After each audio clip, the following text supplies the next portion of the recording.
Sadar nggak bahwa hidup adalah perjalanan? Kalau sadar hidup adalah perjalanan, berarti kita harus mencapai tujuan. Tujuan kita mengembalikan sang jiwa yang berasal dari Allah kepada sang maha jiwa untuk memenuhi ayat innalillahi wa inna ilaihi rajiun. Gitu. Makanya malaikat yang harus kita kenal pertama kali adalah malaikat Munkar dan Nakir. Supaya kita ketemu dulu Allahnya, ketemu Rasulnya. Supaya sang jiwa itu tidak berjalan sendiri, ada pendampingnya, ada guru sejatinya yang mendampingi. Insya Allah dalam perjalanan tidak akan salah jalan. Satu. Malaikat yang mana lagi yang harus kita kenal? Yang kedua, malaikat yang kedua yang harus kita kenal adalah malaikat Ijrail. Apa tugas? Apa tugas? Pada pintar biasanya kalian. Kalau urusan ngapalin kayak gitu-gitu udah keren lah pokoknya. Disangkanya ntar di akhirat mau ditanya gitu, ada ujiannya. Siapa malaikat pencabut nyawa? Ijrail gitu. Gitu? Gak penting. Yang paling penting sekarang kita kenal dan ketemu dengan malaikat itu. Kan malaikat saya bilang tadi tekad, karep. Malaikat Ijrail tugasnya apa?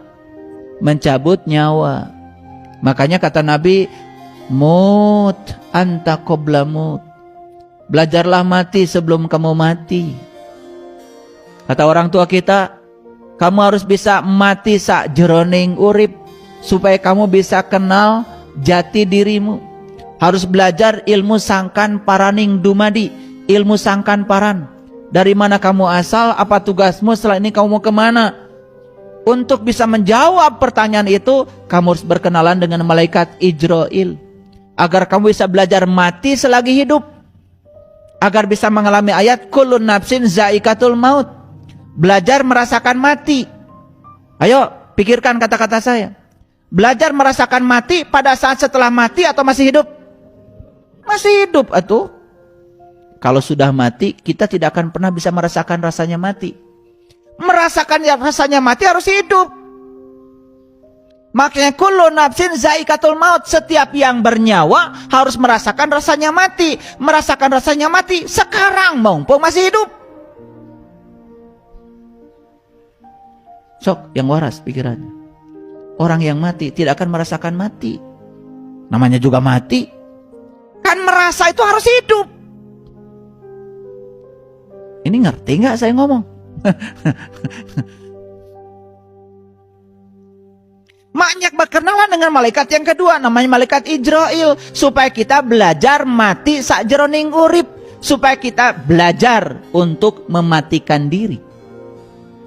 Disitulah kita belajar membunuh ego, membunuh keakuan, dan lain sebagainya. Banyak.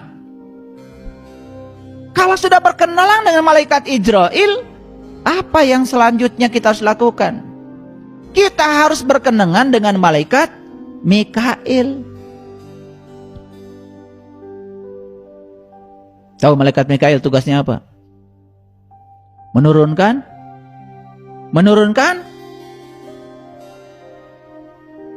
rezeki. Apa sih rezeki yang paling besar, yang paling agung apa? Duit? Harta gitu? Ya Allah.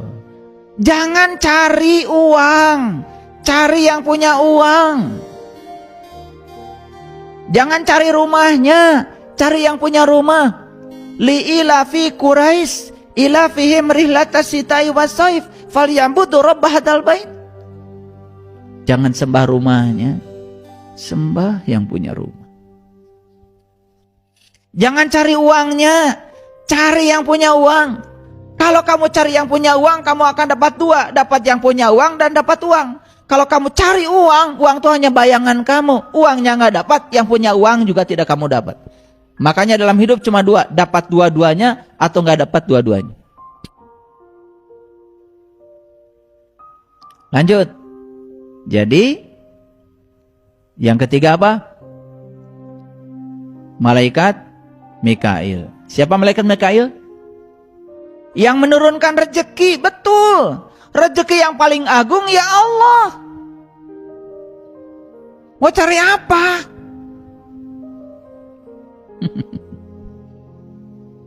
Mencari apa? Maka di Quran dikatakan laisa 'alaikum junahun an tabtagu fadlam mir rabbikum. Tidak ada dosa bagi kamu mencari karunia dari Tuhanmu. Karunia dari Tuhan yang paling besar adalah fadlan mir rabbikum. Keutamaan dari Tuhan. Keutamaan dari Tuhan adalah Tuhan itu sendiri. Itu dulu. Bab itu selesaikan. Kalau besok pun harus mati, gak apa-apa. Kenapa? Sudah tahu jalan pulangnya. Itulah tugas malaikat Mikail. Menurunkan apa? Rezeki. Rezeki yang paling agung apa? Ya Allah. Kalau sudah sampai kepada Allah, dibantu oleh Munkar dan Nakir, dibantu oleh Ijrail, dibantu oleh apa? Tadi Mikail. Maka kita pun akan menjadi mudah berkenalan dengan malaikat Israfil. Siapa Israfil? Yang meniup sangkakala. Tandanya apa sangkakala ditiup? Tandanya kiamat, tandanya bangkit. Maka kamu akan mengalami hari kebangkitan. Bangkitnya apa? Bangkitnya kesadaran. Indah ya? Sudah berapa malaikat? Munkar Nakir sudah. Ya toh? Ijrail sudah. Mikail sudah. Israfil sudah. Udah berapa? 5 tuh. Munkar Nakir kan 2. Ijrail 1. Mikail 1. Israfil 1. 5 ya. Jangan korupsi. Udah 5 tuh. Kan 8 semuanya. Oke. Nah kalau sudah sampai di Israfil, sudah kiamat, sudah mengalami kebangkitan kesadaran, sudah tahu jati diri, sudah tahu dari mana asal, kemana harus pulang, di situ kita akan menemukan kedamaian yang luar biasa. Masuklah kita kepada malaikat Jibril.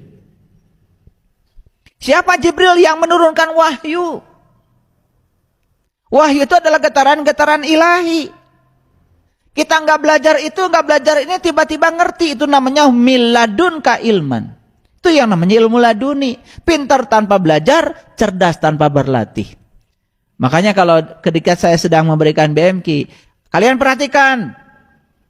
Nanti kalau kalian sudah menyaksikan pusat semesta pada diri kalian sendiri, baca ayat mana saja kalian mengerti sendiri. Betul?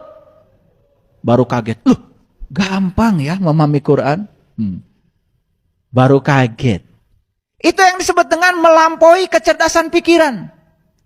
Itulah para nabi, para rasul. Gak sekolah, gak pernah masuk bangku kuliah, tidak pernah belajar di akademik.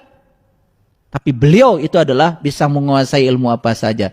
Itulah pentingnya anak-anak kita harus belajar ilmu yang benar.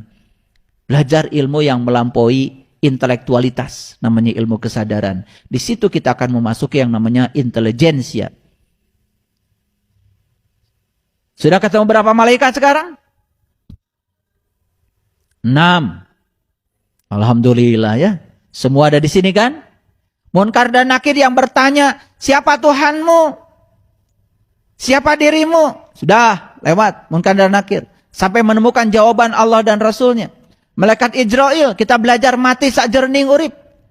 Malaikat Mikail, turunnya keutamaan dari Tuhan. Tuhan itu sendiri. Malaikat Israfil, bangkit kita dari keterpurukan, bangkit dari ketidaksadaran, mengalami kiamat yang sesungguhnya. Kiam itu artinya bangkit.